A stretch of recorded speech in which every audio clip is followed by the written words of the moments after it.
She was ignored, humiliated, and hurt. But without saying a word, she did something that transformed an entire school and moved the country. Clara walked through the school hallways with light steps and curious eyes. Her uniform was spotless, and a lilac ribbon adorned her golden hair.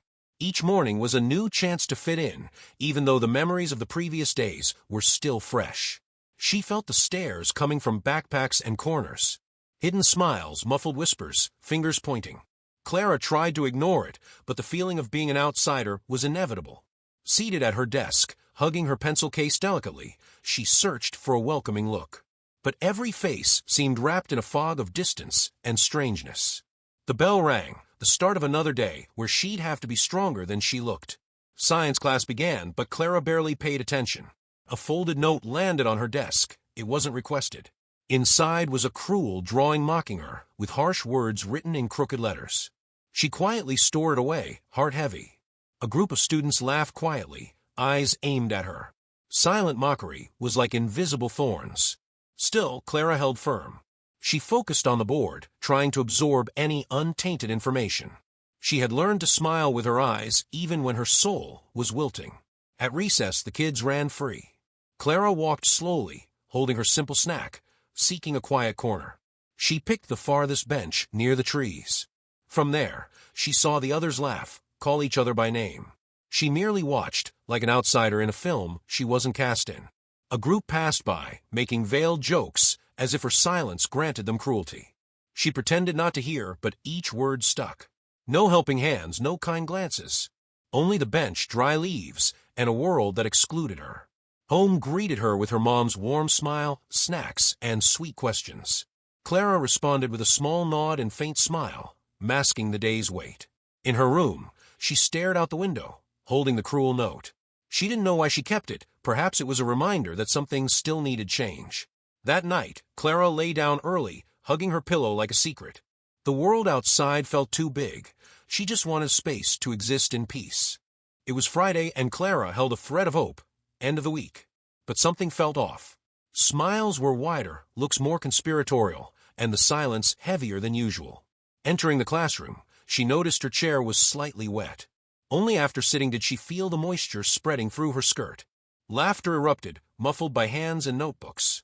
Someone had spilled water on purpose and waited for her arrival. Clara stood up slowly, face burning with shame. The teacher hadn't arrived yet, and no one offered help. Taking short steps, she walked to the bathroom, holding back tears like a dam ready to burst. At lunchtime, Clara held her tray carefully. The cafeteria was noisy and full, but she always found an empty corner table. While passing between two groups, someone quickly stuck out a foot, discreet and cruel. She tripped, and the tray flew. Rice, beans, and juice scattered across the floor. All eyes turned, and laughter rose like a wave. Clara stayed on the ground, stunned, unsure if she should clean up or disappear. A school staff member came and helped her up. Some students still laughed. "It was an accident," said the culprit sweetly. Clara thanked silently, grabbed a napkin, and cleaned what she could, shrinking inside. In the teacher's lounge, no one mentioned the cafeteria incident. Clara's teacher even praised her calm spirit and resilience, not realizing her silence was a shield, not a virtue. During afternoon class, Clara was sketching when her name was whispered behind her, followed by giggles. The teacher glanced but returned to the board, avoiding involvement. Clara no longer expected adults to intervene.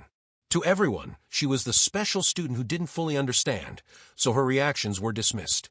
Posters about empathy filled the school, but in real life, empathy didn't seem to include Clara. Being invisible hurt more than the jokes. During the last class, Clara asked to go to the bathroom. The teacher nodded without lifting her eyes. Clara walked slowly, every step a battle. In the empty bathroom, she went straight to the last stall. Inside, she slid down the wall to the cold floor. The crying came all at once, uncontrolled. It wasn't anger or revolt, it was exhaustion. A sadness layered over days, joke after joke. She didn't scream or punch walls. Just cried in silence, head between knees. Hidden from the world, Clara felt like herself. But not even there did she want to stay long. Deep down, she still believed something had to change. On a rainy Saturday, Clara was organizing her bookshelf when she found an old notebook forgotten among children's books. Its blue cover was worn, and the pages were full of colorful drawings and hopeful phrases she had once written. It was a diary of feelings, dreams, and hope. She flipped through it slowly, as if rereading it awakened parts of herself that had fallen asleep. There were drawings of people holding hands, hearts with wings, people smiling for no reason. On each page, messages like, "You are strong, the world needs your light, be the change you wish for." Clara hugged the notebook to her chest. She felt something reignite inside, not exactly courage, but a reminder that she had once been more than just fear. It didn't erase the pain, but it reminded her there was still light within. The following Sunday, Clara went with her mother to the street market, protected under a red umbrella. Along the way, she saw a little boy slip in a puddle of mud, getting completely dirty. People glanced, but no one helped. The child's mother seemed far off, distracted. Without hesitation, Clara ran to the boy, extended her hand, and helped him up. With gentle care, she wiped his clothes with a handkerchief from her pocket. The boy looked at her like he had seen an angel, smiled sincerely, and said thank you before running to his mother. Clara stood there, watching the scene fade into the crowd. For the first time in a long time, she felt proud of herself. She realized that even though she was small in a big world, she could do something big, and maybe there were other ways to be heard. That afternoon, Clara's grandmother came to visit. Always loving, she brought a bag of homemade cookies and kind words. They sat on the porch as the rain eased, and Clara slowly began to open up, not about the details, but the sadness she carried inside. Her grandmother listened attentively and held her hands firmly. She told stories of being ignored for being different, and how she found strength through kindness. "Those who spread goodness," she said, "light up even the darkest places," looking deep into Clara's eyes. Those words etched into Clara's mind like a promise. On that humble, damp porch, something changed. It was no longer about merely enduring in silence. It was about transforming and acting. The pain remained, but now it had a purpose. That night, Clara opened her old notebook and began drawing again. Each line carried something she needed to say. Alongside the drawings, she wrote words of strength, empathy, and resilience, messages she needed, but now wanted to share. She had an idea: use these words to fill the school's hallways. Not with anger or confrontation, but with art. A gesture to touch not just eyes, but hearts. A silent act of courage, born from pain and nurtured by love. She finished the first page, stuck it to her bedroom wall, and smiled to herself. For the first time in days, that smile was full. Clara had made a choice. She would no longer be invisible. And the way she chose to appear would change everything. In the early hours of Monday, while the house was asleep, Clara quietly worked on the floor of her room. With colorful poster boards, brushes, and markers, she filled each sheet with phrases that whispered courage. You matter, being different is special, love beyond appearances.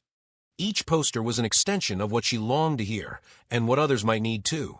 It wasn't just about her, it was about all who had ever felt small, forgotten, or invisible. Clara knew her pain wasn't unique, and that made her want to spread light. When she finished a stack of posters, she looked at the result with a sparkle in her eyes. There was no anger, no revenge, only tenderness, and a deep wish to change the space around her with gentleness and truth. It was her silent answer to a world that had ignored her. The next morning, Clara arrived early at school. With the posters hidden in her backpack, she walked through the empty hallways, hanging one sheet at a time. She placed one on the classroom door, another on the water fountain, another by the lockers. On all of them, large, honest letters and delicate drawings. Clara worked with her heart racing but without fear. For the first time, she was taking up space. As classmates started arriving, their expressions changed. Some paused to read silently, then walked on thoughtfully. Others exchanged surprised glances. But no one mocked, only a different kind of silence, one that carried respect and curiosity. During recess, a group of girls stood in front of one of the posters for minutes. One of them gently touched the paper, took out her phone, and snapped a picture. Soon, other kids did the same, sharing the images on social media. Teachers noticed the change, but didn't know who was behind it. There was something in the air, a quiet that held meaning. Clara, sitting at her usual bench, watched with a knot in her throat. She was still alone, but no longer invisible. In the next class, a teacher read one of the messages aloud and praised the initiative without knowing who had written it. Clara looked down, hiding a smile. For the first time, something of hers was being heard, without her needing to say a word. At the end of the day, while putting up one last poster in the schoolyard, Clara was seen by a classmate who had never spoken to her. Silently, the girls snapped a photo, Clara from behind, standing in front of the mural of colorful messages. She posted it with the caption, "She's changing everything. And nobody notices." In the following hours, the image spread through the students' social networks, gaining strength with each share. Comments poured in, "Amazing, so inspiring, this school needed that." Parents and teachers saw it too. When Clara got home, her mother showed her the post, without knowing it was her. Clara smiled, moved, but kept the secret for now. It was beautiful to see something of hers take flight, without needing her name attached. She knew, somehow, this was just the beginning. The next morning, the school felt different. Hallways once filled with wandering glances were now full of students staring at their phones, sharing the image of Clara in front of the posters. Messages once ignored were now gaining power online. In just hours, the post went beyond school walls, reaching local influencers, news pages, and inclusion advocacy groups.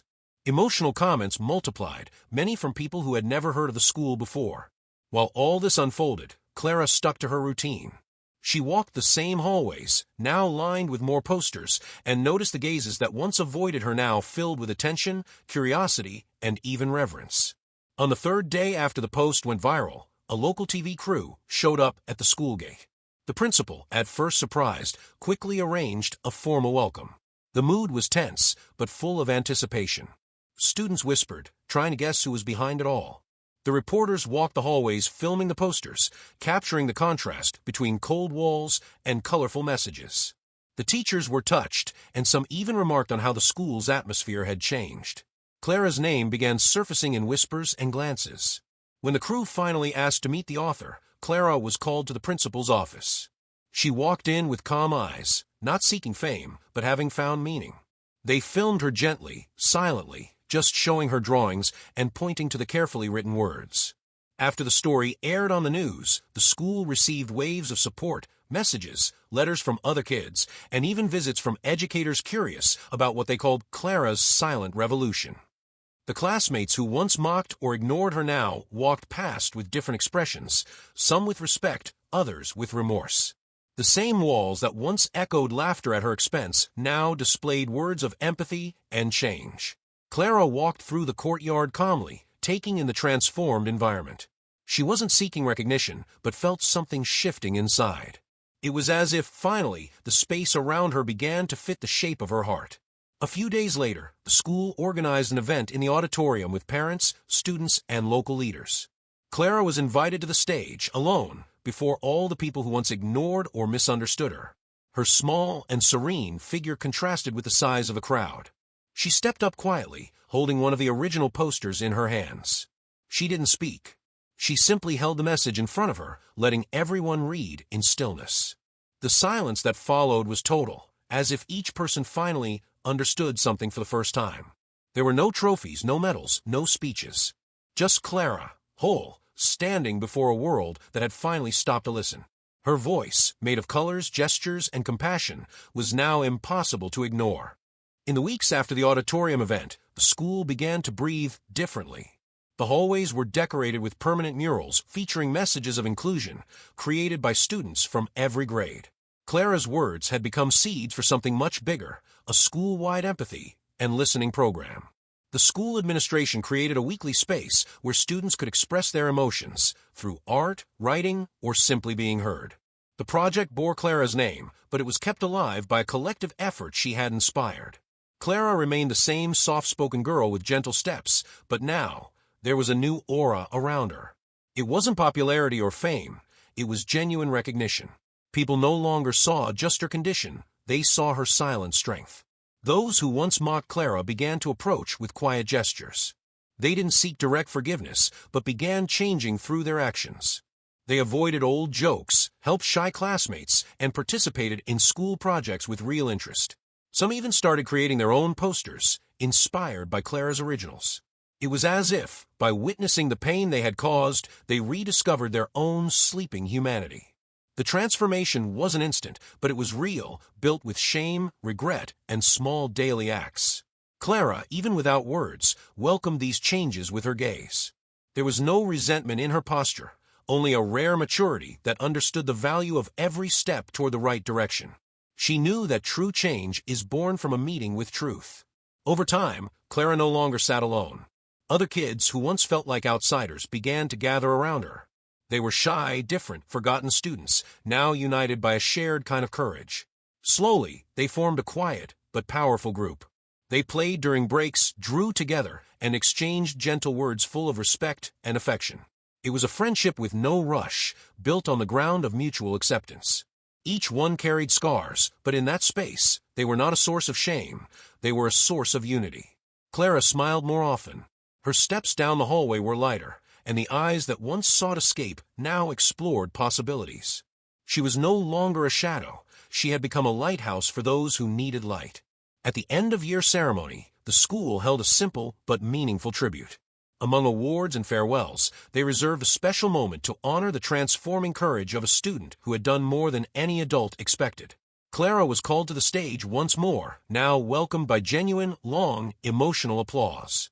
She received a plaque with her name and a dedication to empathy and change. But what truly moved her was the mural at the back, all her original posters, now beautifully framed. As she looked out over the audience, Clara took a deep breath. She didn't need to say a word. The school that once made her cry now smiled with her. And in that silent moment, she knew the invisible girl had changed the world around her, not by shouting, not by fighting, but by being exactly who she was. Tell me in the comments what your rating for the story is, and we'll see you in the next video that's on the screen.